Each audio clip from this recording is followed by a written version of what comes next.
Hello साथियों, welcome to planet 4। आप सभी को टीम विक्रम का नमस्कार। पहलगाम हमले के बाद जिस तरह से भारत ने बैठक बुलाकर पुख्ता कदम उठाए थे और फिर पाकिस्तान पर तोड़फोड़ करने वाली मिसाइलों और लड़ाकू विमानों से जवाबी कार्रवाई की गई थी, वैसा ही नजारा अब एक बार फिर से दिखाई दे रहा है। पहलगाम हमले में भी 20 से ज्यादा लोग मारे गए थे और इस बार दिल्ली धमाके में भी 10 से ज्यादा लोग मारे गए हैं। सरकार ने साफ कह दिया है कि छोड़ने वाले नहीं हैं। प्रधानमंत्री मोदी भूटान से जैसे ही लौटे, वे सीधे उस अस्पताल पहुंचे जहां आतंकियों ने भारत के मासूम नागरिकों को बुरी तरह घायल कर दिया था। और इस नजारे को देखकर उन्होंने सुरक्षा बैठक बुलाने का फैसला कर लिया, जिसका मतलब है कि पाकिस्तान पर हमला निश्चय ही तय है।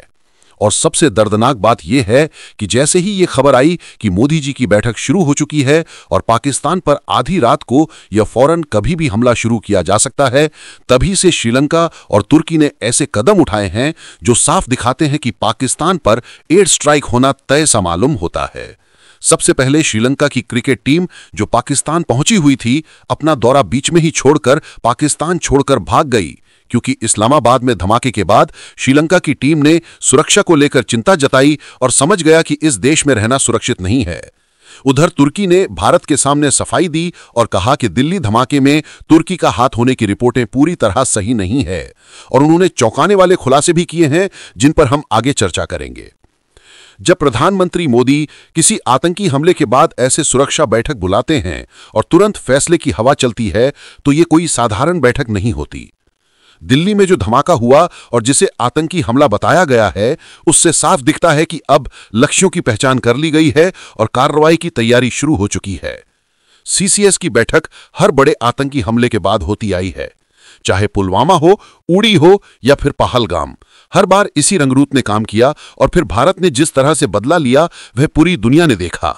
अब जो खबरें चारों ओर घूम रही हैं, वे यही संकेत दे रही हैं कि सीसीएस की यह बैठक अपने आप में कह रही है कि ऑपरेशन सिंदूर अभी भी ऑन है और इसका अगला पन्ना और उसके बाद जो धमाका होगा, वह किसी भी वक्त हरी झंडी पाकर शुरू किया जा सकता है। बताया जा रहा है कि जब भी भारत में पाकिस्तान पर कोई बड़ी कार्रवाई करने की तैयारी होती है, सबसे पहले सीसीएस की बैठक बुलाई जाती है। इसमें देश के सभी बड़े मंत्रीगण शामिल होते हैं और वे मिलकर ये तय करते हैं कि किस तरह का फैसला लिया जाए ताकि देश की सुरक्षा और देश का आत्मसम्मान बचाया जा सके।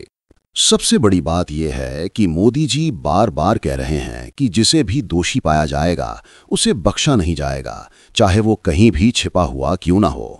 ऐसा ही बयान कुछ समय पहले सेना प्रमुख और रक्षा मंत्री भी दे चुके थे, जिन्होंने कहा था कि ऑपरेशन सिंदूर अभी खत्म नहीं हुआ।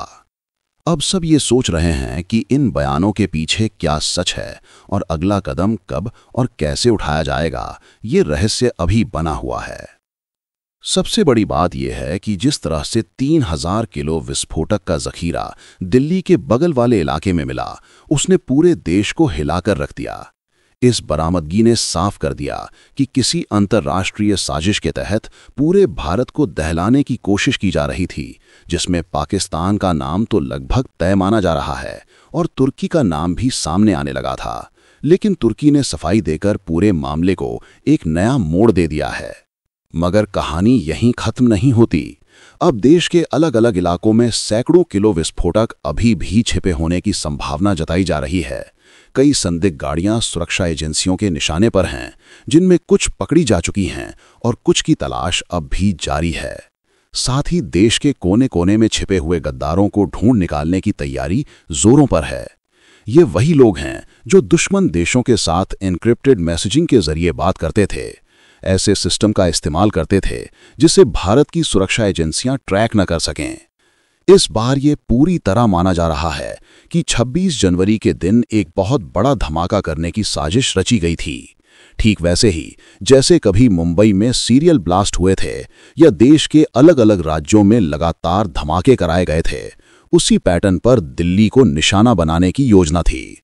मकसद साफ था, मोदी सरकार को चोट पहुंचाना, भारत की ताकत को झुकाने की कोशिश करना। आप सोचिए, जब पूरा भारत गर्व के साथ अपने हथियारों का, अपनी सैन्य शक्तियों का प्रदर्शन कर रहा होता, ठीक उसी समय ये आतंकी और गद्दार मिलकर हमारे देश के मासूमों का खून बहाने की साजिश रच रहे थे।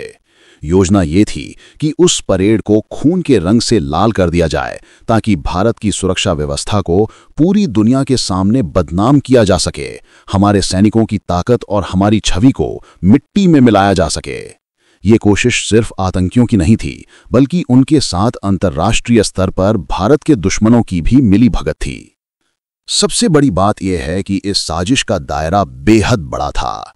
निशाने पर सिर्फ लाल किला नहीं था, बल्कि इंडिया गेट, कॉन्स्टिट्यूशनल क्लब और यहां तक कि एक बड़े मंदिर का नाम भी शामिल था, जिसमें गौरी शंकर मंदिर को उड़ाने की योजना बनाई गई थी। दिल्ली के लगभग सभी रेलवे स्टेशनों को टारगेट किया गया था।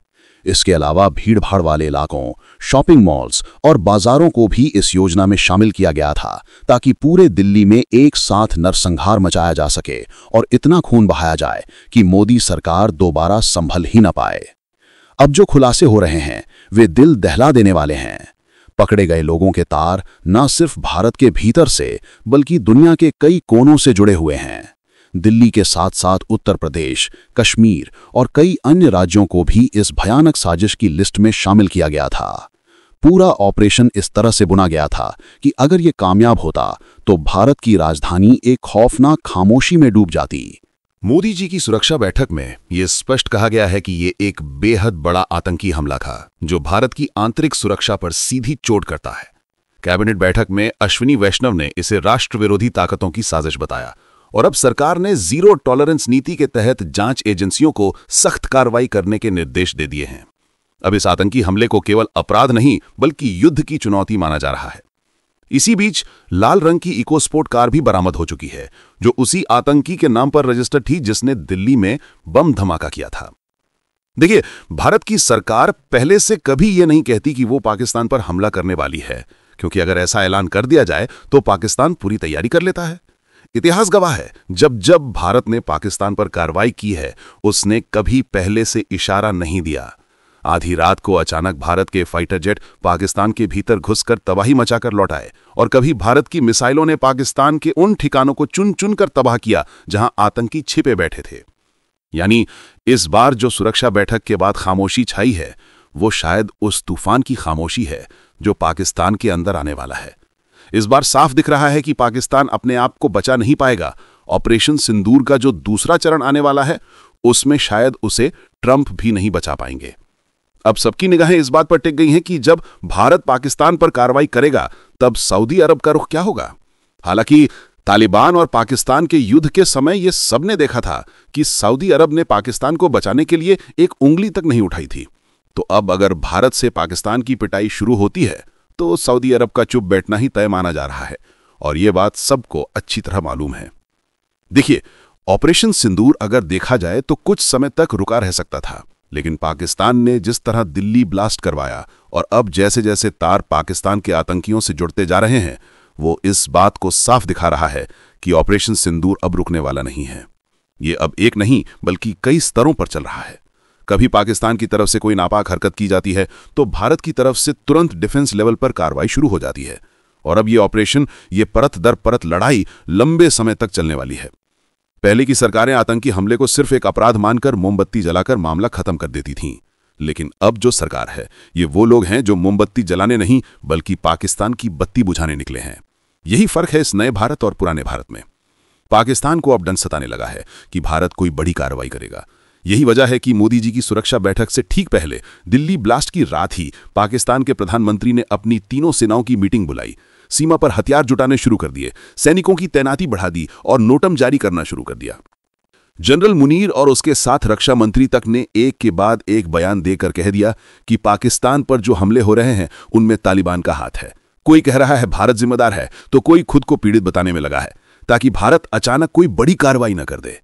लेकिन अब जो मोदी जी की सरकार है, वो घर में घुस के मारने वाली सरकार है, और इस बार लाल किले के पास धमाका कर पाकिस्तान ने खुद साबित कर दिया है कि उसने शेर मोदी के मांद में घुसकर शेर को छेड़ने की गलती की है। अब ये शेर उसे छोड़ने वाला नहीं है। हालांकि भारत की पहली प्राथमिकता यही है कि जो लोग देश के भीतर बैठे हैं और जैश-ए मोहम्मद या हाफिज सईद जैसे आतंकी संगठनों से जुड़े हैं, पहले उन्हें पकड़ा जाए, उन्हें खत्म किया जाए और उसके बाद पाकिस्तान को जवाब दिया जाए। लेकिन देखिए, ये मोदी सरकार है, यहां कुछ भी कभी भी हो सकता है, और यही बात पाकिस्तान को सबसे ज्यादा डराती है। आगे बढ़ने से पहले आपको बता दें कि सभी खबरों का क्रेडिबल सोर्स लिंक नीचे डिस्क्रिप्शन में दिया गया है, जिसे आप चेक कर सकते हैं। तो चलिए इन सभी खबरों को जानते हैं बेहद विस्तार से, आसान भाषा में। सबसे पहले जानते हैं कि केंद्र सरकार ने लाल किला धमाके को आतंकी हमला क्यों माना। तो दिल्ली के लाल किला क्षेत्र में हुए धमाके को लेकर केंद्र सरकार ने अब इसे एक स्पष्ट आतंकी हमला घोषित किया है। बुधवार को हुई कैबिनेट बैठक में केंद्रीय मंत्री अश्विनी वैष्णव ने प्रस्ताव पढ़ा और कहा कि ये कोई सामान्य हिंसा नहीं बल्कि राष्ट्र विरोधी ताकतों द्वारा रचा गया सुनियोजित अपराध है। सरकार ने इसे देश की आंतरिक सुरक्षा के लिए सीधा खतरा माना है। यही कारण है कि बैठक में इसे लेकर जीरो टॉलरेंस नीति अपनाने का निर्णय लिया गया। जांच एजेंसियों को हर स्तर पर कार्रवाई का निर्देश दिया गया ताकि दोषियों को जल्द से जल्द पकड़ा जा सके। ये फैसला केंद्र की उस नीति को और मजबूत करता है जिसमें आतंक से जुड़े हर कृत्य पर सख्त जवाब देने का रुख स्पष्ट दिखता है। ये घटना देश की राजधानी के उस हिस्से में हुई जहां हर दिन हजारों पर्यटक और नागरिक आते हैं, इसलिए इसे राष्ट्र की सुरक्षा पर सीधा हमला कहा गया है। सरकार का यह बयान इस बात का संकेत है कि अब हर आतंकी गतिविधि को सिर्फ अपराध नहीं बल्कि युद्ध की चुनौती के रूप में देखा जाएगा। अब समझते हैं कि लाल रंग की कार से कैसे जुड़ा है पूरा टेरर नेटवर्क। तो जांच में सामने आया कि धमाके के पीछे एक संगठित नेटवर्क काम कर रहा था। पुलिस ने लाल रंग की फोर्ड इको स्पोर्ट कार की पहचान की जिसका नंबर DL10CK0458 बताया गया। ये वाहन हरियाणा के खंदावली गांव के पास से बरामद किया गया और ये कार डॉक्टर उमर उन नबी के नाम पर दर्ज थी। FSL और NSG की टीमों ने मौके पर जांच की और कई महत्वपूर्ण साक्ष्य इकट्ठे किए। स्थानीय लोगों ने बताया कि ये कार मंगलवार से गांव में खड़ी थी, जिससे यह स्पष्ट होता है कि धमाके की तैयारी पहले से की गई थी। सुरक्षा एजेंसियों का मानना है कि इस कार का इस्तेमाल न केवल विस्फोट लाने के लिए बल्कि आतंकी साजिश को अंजाम देने के साधन के रूप में किया गया। इस बरामदगी के बाद जांच टीमों ने फरीदाबाद, गुरुग्राम, यूपी और हरियाणा में संयुक्त छापेमारी की ताकि नेटवर्क के बाकी सदस्य भी पकड़े जा सकें। ये मामला अब देश भर की एजेंसियों के समन्वय में सुलझाया जा रहा है। साथियों, आगे बढ़ने से पहले आप सभी को बता दूं कि अगर आप देश, दुनिया, डिफेंस और इकॉनमी की 100 से ज्यादा खबरें एक साथ एक ही जगह पर एक ही समय पर फटाफट रोज देखना चाहते हैं तो कृपया हमारे साथ जी चिल्स चैनल पर जुड़िए, जहां हम रोज शाम 9 बजे आपके लिए दुनिया की तमाम सारी खबरें एक साथ लेकर आते हैं। जी चिल्स चैनल का लिंक आपको नीचे डिस्क्रिप्शन या कॉमेंट बॉक्स में मिल जाएगा। चलिए अब जानते हैं कि तुर्की सरकार ने भारत के मीडिया रिपोर्ट्स पर क्या प्रतिक्रिया दी। तो भारत में हुए आतंकी हमले के बाद जब कुछ भारतीय मीडिया रिपोर्ट्स ने यह दावा किया कि तुर्की का आतंकियों से किसी तरह का संबंध है, तो तुर्की सरकार ने तुरंत इसका जवाब दिया। उन्होंने इन रिपोर्ट्स को झूठा, भ्रामक और योजनाबद्ध बताया। सरकार के डायरेक्टोरेट ऑफ कम्युनिकेशन के अंतर्गत सेंटर फॉर काउंटरिंग डिसइंफॉर्मेशन ने अपने आधिकारिक बयान में कहा कि भारत के कुछ मीडिया आउटलेट्स जानबूझकर ऐसा माहौल बना रहे हैं जिससे लगे कि तुर्की आतंकियों को आर्थिक, कूटनीतिक या लॉजिस्टिक मदद देता है। ये पूरा मामला तुर्की की छवि को नुकसान पहुंचाने और भारत और तुर्की के बीच रिश्तों में दरार पैदा करने की साजिश के रूप में देखा जा रहा है।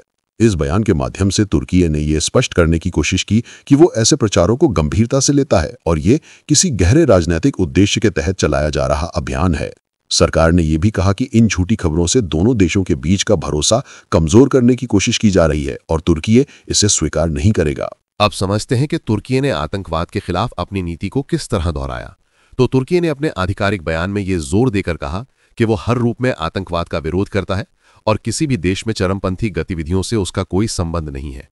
उसने बताया कि तुर्की खुद दशकों से आतंकवाद का सामना कर रहा है और इसलिए आतंक के किसी भी समर्थन को स्वीकार करना उसके सिद्धांतों के खिलाफ है। तुर्की ने यह भी कहा कि वो अंतर्राष्ट्रीय समुदाय के साथ मिलकर आतंकवाद के खिलाफ अभियान में सक्रिय भूमिका निभा रहा है। इस बयान में तुर्की ने खुद को एक जिम्मेदार राष्ट्र के रूप में प्रस्तुत किया जो किसी भी प्रकार के हिंसक संगठन या कट्टरपंथ को सहयोग नहीं देता। इस घोषणा से तुर्की ने यह संदेश दिया कि उसके ऊपर लगाए जा रहे आरोप एक सोची समझी दुष्प्रचार रणनीति का हिस्सा है और वह भारत के साथ अपने राजनयिक रिश्तों को सम्मान और स्थिरता के साथ आगे बढ़ाना चाहता है ताकि दोनों देशों के बीच सहयोग की भावना बनी रहे। अब समझते हैं कि श्रीलंका टीम ने पाकिस्तान दौरा बीच में क्यों छोड़ा। तो इस्लामाबाद में हुए आत्मघाती धमाके ने पूरे पाकिस्तान को दहशत में डाल दिया। यह धमाका एक डिस्ट्रिक्ट कोर्ट की पार्किंग में खड़ी कार में हुआ था जिसमें 12 लोगों की जान चली गई और कई लोग घायल हुए। इसी घटना के बाद श्रीलंका की क्रिकेट टीम ने सुरक्षा को लेकर गहरी चिंता जताई। टीम के आधे से ज्यादा खिलाड़ी तुरंत स्वदेश लौट गए। पाकिस्तान के गृह मंत्री मोहसिन नकवी ने खुद श्रीलंकाई टीम के मैनेजर और खिलाड़ियों से मुलाकात की थी। उन्होंने भरोसा दिया था कि सुरक्षा के लिए सेना और अर्धसैनिक बलों को तैनात किया गया है, लेकिन टीम के खिलाड़ियों के मन में भय गहराई से बैठ गया था, क्योंकि साल 2009 की दर्दनाक यादें अभी भी उनके दिलों में ताज़ा थीं, जब गद्दाफी स्टेडियम के पास श्रीलंकाई टीम बस पर आतंकियों ने गोलियां बरसाई थीं। उस घटना में कई खिलाड़ी घायल हुए थे और इसके बाद पाकिस्तान में लगभग 10 वर्षों तक इंटरनेशनल क्रिकेट ठप हो गया था। अब जब हालात कुछ सामान्य दिखने लगे थे, तो इस नए धमाके ने पुराने घाव फिर से हरा कर दिए और श्रीलंका टीम ने तुरंत पाकिस्तान छोड़ने का फैसला लिया। चलिए अब जानते हैं कि इस घटना से पाकिस्तान की क्रिकेट साख पर क्या असर पड़ा। तो श्रीलंका टीम की वापसी ने पाकिस्तान की क्रिकेट छवि को फिर से संकट में डाल दिया। पाक सरकार ने सुरक्षा के इंतजामों की दुहाई दी, सेना और रेंजर्स को मैदानों और होटलों के बाहर तैनात किया गया। फिर भी विदेशी टीमों का भरोसा टूट गया। पाकिस्तान और श्रीलंका के बीच 3 मैचों की सीरीज चल रही थी, जिसमें पाकिस्तान 1-0 से आगे था। अब ये सीरीज अधूरी रह गई। इससे पहले भी साल 2021 में न्यूजीलैंड की टीम संभावित आतंकी खतरे की सूचना के बाद बिना मैच खेले पाकिस्तान से लौट गई थी। इस बार भी वही कहानी दोहराई गई है। क्रिकेट को पाकिस्तान की पहचान माना जाता है, लेकिन लगातार ऐसे हादसों ने उसकी मेहमान नवाजी पर गंभीर प्रश्न खड़े कर दिए हैं। दुनिया भर की क्रिकेट टीमें अब पाकिस्तान के सुरक्षा ढांचे को लेकर सशंकित हैं और यही वजह है कि हर बड़े धमाके के बाद पाकिस्तान का क्रिकेट फिर से सालों पीछे चला जाता है। इस वीडियो में फिलहाल इतना ही। जल्द मिलते हैं एक और नई अपडेट के साथ। जाने से पहले वीडियो को लाइक करके चैनल को सब्सक्राइब कर लें। आपका दिन मंगलमय हो। धन्यवाद।